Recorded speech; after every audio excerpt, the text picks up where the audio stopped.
السلام علیکم ورحمۃ اللہ وبرکاتہ۔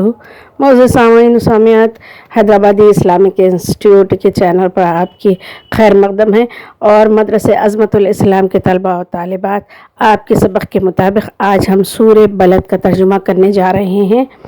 ان اريد الا الاصلاح ما استطعت وما توفیقی الا باللہ علیہ توکلت والیہ انیب۔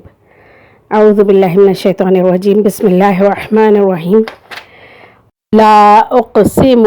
بهذا البلد، میں قسم کھاتا ہوں اس شہر کی۔ دیکھیں یہاں پر مکہ معظمہ کی یہاں بات کی جا رہی ہے، جیسا کہ ایک حدیث شریف میں عبداللہ بن عدی رضی اللہ تعالیٰ عنہ کی روایت ہے کہ رسول صلی اللہ علیہ وسلم نے جب ہجرت کی تو اس وقت شہر مکہ کو خطاب کر کے فرمایا کہ خدا تعالیٰ کی قسم ہے کہ تو ساری زمین میں اللہ کے نزدیک سب سے زیادہ بہتر ہے اور محبوب ہے، اور اگر مجھے یہاں سے نکلنے پر مجبور نہ کر دیا جاتا تو میں تیری زمین سے نہ نکلتا۔ یعنی کہ کافروں کے مجبور کیے جانے کے بعد جب نبی کریم صلی اللہ علیہ وسلم ہجرت کر رہے تھے تو حسرت سے یہ الفاظ کہے۔ تو اس بات سے بھی ہمیں معلوم ہوتا ہے کہ مکہ معظمہ اور شہر کی کتنی جو اہمیت ہے۔ اب یہاں پر اللہ رب العزت خود اس بات کو اظہار فرما رہے ہیں کہ اس شہر کی قسم کھا کر یہ بہت ہی عزت و عظمت والا شہر ہے۔ وَأَنْتَ، اور آپ، حلٌ، حلال کر دیا گیا ہے آپ صلی اللہ علیہ وسلم کے لیے، بِهَذَا الْبَلَدِ، یہ شہر، یعنی یہاں شہر مکہ کا ذکر ہے کہ شہر مکہ کی عظمت یہ ہے کہ وہاں پر کوئی قتل و قتال نہیں ہوگا، کسی کو شکار بھی کرنے کی اجازت نہیں ہے، اور یہ کہ وہاں جھاڑ گھاس پھوس بھی جو ہے سو اکھاڑی نہیں جاتی ہے۔ لیکن آپ صلی اللہ علیہ وسلم کے لیے مصلحتاً یہ ایک وقت کے لیے آپ کو حلال کر دیا گیا کہ آپ صلی اللہ علیہ وسلم کی یہ خصوصیت ہے کہ آپ کے لیے حرم مکہ میں قتال کفار حلال ہونے والا ہے، جیسا کہ بعد میں فتح مکہ میں ایک روز کے لیے آپ سے احکام حرمت اٹھا لیے گئے تھے اور کفار کا قتل حلال کر دیا گیا تھا، اور اس کے بعد یہ حرمت واپس آ گئی اور اب کسی کے لیے وہاں پر کوئی بھی قتال وغیرہ حلال نہیں رہا، الا یہ کہ دفاع کیا جائے۔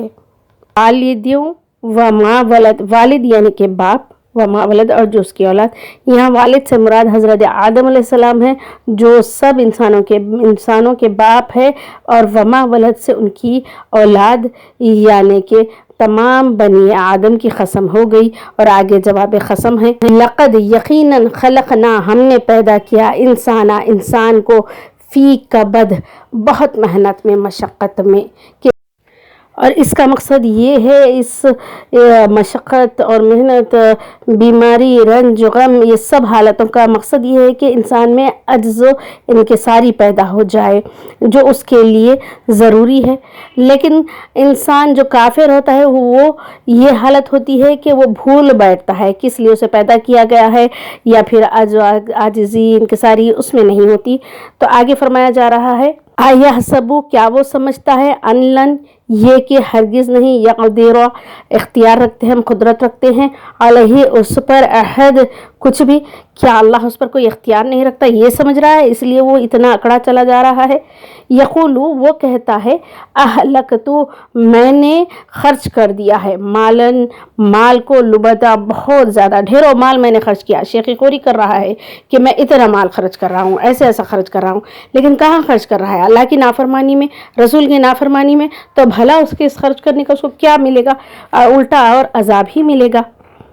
ایحسب، کیا وہ سمجھتا ہے، علم، یہ کہ نہیں، یراہو، اس کو دیکھ رہا ہے، احد، کوئی بھی، یعنی کہ اس کو کوئی دیکھ رہا نہیں، اللہ اس کو نہیں دیکھ رہا ہے کہ وہ کہاں خرچ کر رہا ہے، کس جگہ وہ پیسے لگا رہا ہے۔ علم، کیا نہیں، نجعل، ہم نے بنایا، اللہ، اس کے لیے، عینین، دو آنکھیں، اللہ تعالیٰ اوپر اس کی حالت بدلنا اور اس کو آزمائشوں میں ڈالنا، اس لیے کہ اس وہ عاجزی، انکساری کرنے والا بن جائے، یہ بھی بیان فرما دیے، اور آگے اس کو دی ہوئی نعمتیں بھی بتا رہے ہیں تاکہ وہ اللہ رب العزت کے سامنے جھک جائے۔ وَلِسَانًا، اور زبان، اور وشفتین، اور دو ہونٹ بھی عطا فرمائے، وَہَدَيْنَاهُ، اور ہم نے رہنمائی کر دی اس کو، نجدین، دو گھاٹیوں کی، یعنی کہ دو طرح کے راستوں کی، بھلائی اور برائی کے۔ فَلَقْتَحَمَ الْعُقْبَةَ، فَلَقْتَحَمَ، تو تجھ سے نہ ہو سکا،